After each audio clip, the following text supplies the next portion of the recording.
और इस बीच जहां पर प्रधानमंत्री की सुरक्षा में हुई चूक पर सीएम खट्टर का बयान सामने आया, क्या कुछ कह रहे हैं वो सुनते हैं।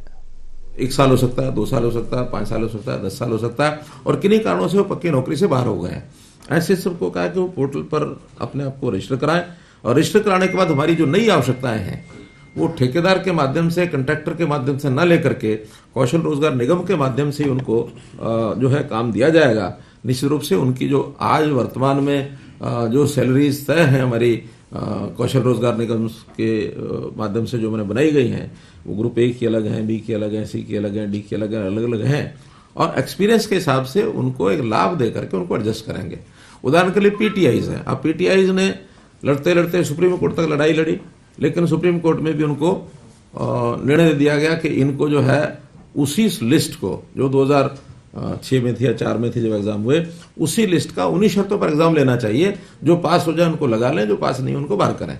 बहुत लोग पास हो गए, फिर भी कितने बचे, 800-900 कितने पीटीआई, हाँ, तो लगभग आधे बच गए, आधे लग गए। जो आधे बचे हैं इनके लिए भी हमने एक रास्ता बनाया था कि इनको कोई ना कोई खेल सहायक के रूप में और इनको ले लिया जाए। लेकिन जैसे ही वो खेल सहायक रूप में हम लेने लगे, कोई भी उन्हीं में से कोर्ट में चला गया तो उनका के बैकडोर से एंट्री है, उस पर भी प्रतिबंध लग गया। हमने कहा ठीक है, खेल सहायक ना सही, लेकिन उनको रोजी रोटी उनकी मिल जाए तो किसी भी और काम में वो हम आउटसोर्सिंग का जो कौशल रोजगार निगम का है उसकी कंडीशनें पूरी करता होगा तो उनको ले लेंगे। इस प्रकार बहुत से ऐसे वर्ग हैं, लेकिन इन हमारे विपक्षी मित्रों ने इनको भड़काने का काम ये शुरू किया हुआ है। वो बहुत वर्ग है, केवल एक वर्ग ये नहीं है। और जगह जगह आपको जो समाचार मिलते हैं कि वहां ये धरना देगा, वहां वो धरना देगा, वहां वो धरना देगा, ऐसे ऐसे विषय हैं, उनकी बातें मान भी रहे हैं। मानने के बाद भी हमारे सामने आके कहते हैं ठीक है जी, हमने मान लिया और हम कल से काम में लग जाएंगे। वहां जाने के बाद कहते हैं हमारी कोऑर्डिनेशन कमेटी नहीं मानी है, इसलिए हम अपनी स्ट्राइक को जारी रखेंगे। तो इसको सरकार की कमजोरी कोई भी ना माने, हम उनके व्यवस्था को ठीक करने के लिए जो संभव वो करेंगे, जो संभव नहीं है वो करने के लिए हमारी तैयारी नहीं है बिल्कुल भी। लेकिन सब एक ही तरीके से डील होंगे ऐसा नहीं है, हर किसी के अपनी अपनी सिस्टम व्यवसाय है, तो उनके हिसाब से उनको सबको एडजस्ट करने के लिए हम तैयार हैं। लेकिन इसके लिए दबाव डालने की जो विपक्ष के उकसावे पर जो भी कोई ग्रुप करता है वो उचित नहीं है। उस दबाव में डालने की कोई जरूरत नहीं और उसमें हम आएंगे भी नहीं, क्योंकि अब कांग्रेस को मुद्दा तो कोई मिला नहीं, और जब मुद्दे नहीं मिलते हैं तो बिना किसी जिसको कहना चाहिए मुद्दों के, और इन चीजों को उकसा करके कैसे दबाव बनाया जाए, और ये हर पॉलिटिकल पार्टी यानी विपक्ष रहने वाली कोशिश करती है। लेकिन उनको ये पता लगना चाहिए कि हम जो कुछ कर रहे हैं समाज के हित में कर रहे हैं, और समाज का जो मुख्य वर्ग है, समाज का जो मेजोरिटी है, वो आज के हमारे काम से संतुष्ट है। ऐसा फीडबैक हमारे पास भी है। कोई बात आपकी ओर से हो तो बताइए।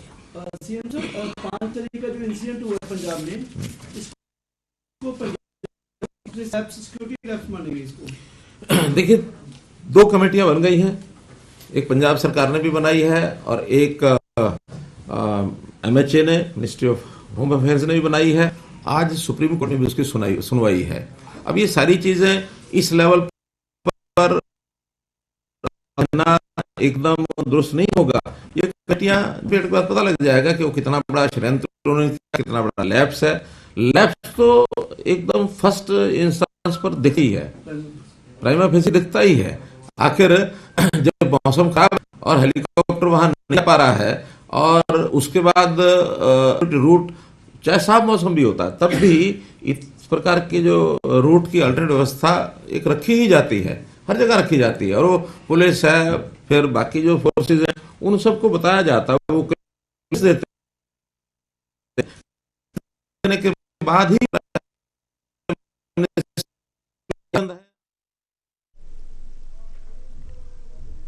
कुछ प्रोटेस्टर लगता नहीं है। और तो इस हिसाब से प्रधानमंत्री को कोई वहाँ खतरा नहीं था। सर इसी में जोड़ना चाहूंगा सर, प्रधानमंत्री कई बार हरियाणा भी आए, आईबी और एसपीजी जिस तरीके से सीएम चन्नी कह रहे हैं कि उनके अंडर सारा प्रशासन आ जाता है, किस तरीके का स्टेट का, गवर्नमेंट का या फिर जो पुलिस है उसका रोल रहता है जब प्रधानमंत्री स्टेट के अंदर आते हैं उसको? देखिए, जितनी उनको पूर्व में जितना एग्जामिन करना होता है सब एग्जामिन किया जाता है, लेकिन वहां की जो पब्लिक है, पब्लिक में इस प्रकार का कोई विषय आता है तो ये जानकारियां वहां लोकल प्रशासनों को ही ज्यादा होती हैं। वो तो रूट की, स्टेज की, जहां जाना होता है, एयरपोर्ट की, लैंड करने वाले हेलीपैड की, उनकी व्यवस्थाएं वो देखते हैं। लेकिन जनता में जो कुछ होता है या कोई ग्रुप इस प्रकार का होता है, और उसके अंदर भी अब जो कहा जा रहा है वो तो ये भी कहा जा रहा है कि पुलिस की ओर से भी उकसाया गया है उनके प्रोटेस्टर्स को, उनकी देखरेख में अगर वो आते हैं वहां तो ये इसमें कहीं ना कहीं वो आती है। सीएम साहब ये भी कह रहे हैं कि पंजाब के मुख्यमंत्री यहाँ तक कह रहे हैं कि प्रधानमंत्री के ऊपर ही वो आरोप लगा रहे हैं कि वो राजनीति कर रहे हैं। मैं कहता हूं आरोप लगाना बड़ा आसान है, लेकिन दूध का दूध पानी का पानी हो जाता है। आज जब सबने अपनी अपनी इंक्वायरी के हिसाब से जब आएगा तो हरियाणा से पंजाब सरकार की भी तो इंक्वायरी होनी है ना, उन्होंने भी तो अपनी इंक्वायरी बैठाई है, देख लेते हैं। सुप्रीम कोर्ट तो किसी का नहीं है, सुप्रीम कोर्ट आज सुनवाई करेगा, वो देखेंगे। तो इसलिए कुछ बातें इस समय किसी बात को कंक्रीट तरीके से कहना ये उचित नहीं है, लेकिन लॉ एंड ऑर्डर की स्थिति ये स्टेट गवर्नमेंट का काम होता है।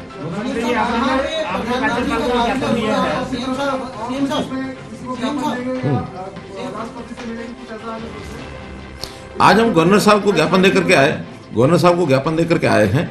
कल प्रधानमंत्री जी स्वयं भी राष्ट्रपति को मिले हैं। बाकी जैसा केंद्रीय हमारे पार्टी की यूनिट है जो निर्णय करेगी उस हिसाब से हम करेंगे। सीएम साहब जहाँ पे काफिला रुका था वो पाकिस्तान बॉर्डर के काफी नजदीक है और वहाँ पर जो आतंकवादी घटना पहले भी रही है, 15 में भी इस तरह का हुआ था।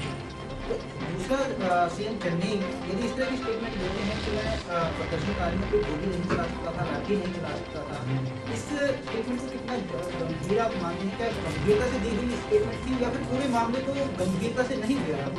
देखिए, प्राइम मिनिस्टर की सिक्योरिटी एक अलग विषय है। अगर वो अपनी उनकी सिक्योरिटी होती, उनके किसी मंत्री की होती, किसी एमएलए की होती, वहां के किसी विपक्ष के नेता की होती, किसी सामान्य आदमी की होती, मैं समझ सकता हूं कि उस कॉस्ट पर वो एक उस सीमा से आगे नहीं जा सकते थे। लेकिन जहां प्राइम मिनिस्टर का विजिट होगा, हर दृष्टि से उनको ये विषय कोई भी किसी सीमा तक जाना भी चाहिए। और मैं कहता हूं अगर नहीं था तो प्राइम मिनिस्टर का कोई एक दिन में अचानक दौरा नहीं बना। प्राइम मिनिस्टर का दौरा तो बहुत पहले बन जाता है। ये विषय उस समय उनको उठा करके प्राइम मिनिस्टर से बात करनी चाहिए थी कि मैं नहीं कंट्रोल कर सकता अपनी जनता को। तो जनता को कंट्रोल करना, लॉ एंड ऑर्डर की स्थिति यानी उसको बना के रखना, ये उन्हीं का काम है। इसलिए प्राइम मिनिस्टर की सिक्योरिटी अलग विषय है, सामान्य किसी व्यक्ति की सिक्योरिटी का अलग विषय होता है। वो 130 करोड़ जनता के यानी लीडर हैं, उनका नेतृत्व कर रहे हैं। वो खाली एक नरेंद्र मोदी व्यक्ति नहीं है, वो देश के प्रधानमंत्री हैं। आज अगर विपक्ष का कोई नेता पहुंच जाए तो वो कह सकते हैं कि हाँ भी उनकी सिक्योरिटी में उस प्रकार का हमने इंतजाम भी नहीं किए थे, लेकिन prime minister is prime minister. आपने जो राज्यपाल को ज्ञापन दिया है उसमें लिखे कांग्रेस के गुंडे, राज्यपाल को ज्ञापन, तो हम इस बिना पर पहुंचे हैं या हमारा ये मानना है बीजेपी हरियाणा का जिसमें कहते हैं आपने भी मुख्य राज्यपाल, तो ये कांग्रेस के गुंडे थे जिन्होंने, मेरा कहना है कि जिन्होंने इस प्रकार की घटनाक्रम किया है वो कांग्रेस के हैं नहीं है, सारा रिपोर्ट में सामने आ जाएगा। लेकिन उकसाने वाले आखिर उनके कारकों का विरोध आज तक क्यों नहीं हुआ? सीएम पंजाब जगह जगह घूम रहे हैं, आ रहे हैं, जा रहे हैं। अगर ये प्रोटेस्टर हर किसी का विरोध करना तो उनका क्यों नहीं हुआ आज तक?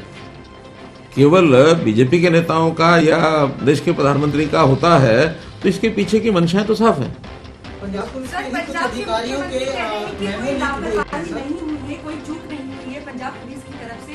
क्या उनकी तरफ से जो कमेटी का गठन किया गया है उस पर यकीन है कि निष्पक्ष जांच हो पाएगी? वो तो केवल उनकी कमेटी नहीं है। पहली बात तो है कि अगर उन्होंने ये सर्टिफिकेट दे दिया है कि कोई चूक नहीं हुई है तो उनको कमेटी बनाने की जरूरत ही नहीं थी। जब उन्होंने कमेटी बनाई है तो कमेटी एमएचए ने भी बनाई है, सुप्रीम कोर्ट में भी इशू चल रहा है। ये दूध का दूध पानी का पानी 2-3 दिन में होने वाला है। पंजाब पुलिस के अधिकारियों के मेमो लीक हो गया, हमने सर 3 बार प्रधानमंत्री के दौरे से 3 बार पहले अलर्ट किया था सरकार को कि ये रोड जो है वो क्लियर होने चाहिए। तो आपको लगता नहीं है कि इन सूचनाओं के बावजूद भी कहीं ना कहीं लापरवाही बरती गई है? हालांकि पूरी तरह से नकारा जा रहा है कि अचानक जो है दौरा बना। मैं तो कह रहा हूँ कि ये सारी बातें 3 दिन के बाद होने वाली है।